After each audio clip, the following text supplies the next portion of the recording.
I'm going to talk to you about the biggest surah of the Quran. That's what I'm going to talk to you about first. The biggest surah of the Quran. Now what is it, folks? Yeah, this is surah number 2.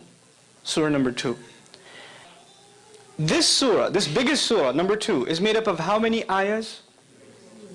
286. 286 ayahs. Somewhere in this surah, the ayah occurs, I'll recite the Arabic first and roughly translate after. وَكَذَلِكَ جَعَلْنَاكُمْ أُمَّةً وَسَطًا.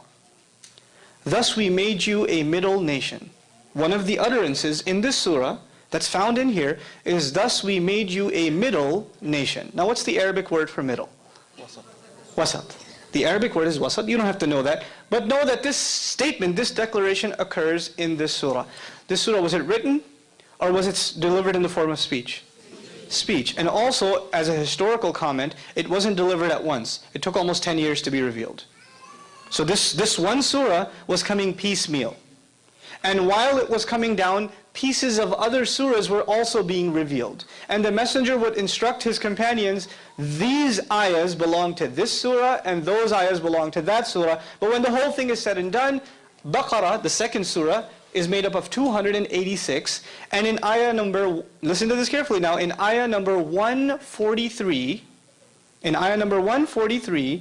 the Lord says, we made you a middle nation. How many ayahs in this surah again? 286. And where does He call us a middle nation? In the middle. In the middle. Now how do you, I understand if you're going to do this in writing. I understand if you're going to do this in writing. How do you do this in speech? And by the way, at the time, there was no concept of ayah number. Like I told you, ayahs, there are 286 ayahs, and there's 143 ayahs. At the time, they never said, haven't you read ayah 12 of chapter 35? They didn't talk like that. They just recited the ayah. They didn't have this number scheme. When did this number scheme become part of the Quran? When the Quran was finally put into book form. But the generation we're talking about doesn't have a book before them. They don't have that before them. They're memorizing this, and it's completely and entirely an oral tradition. So that's one small example.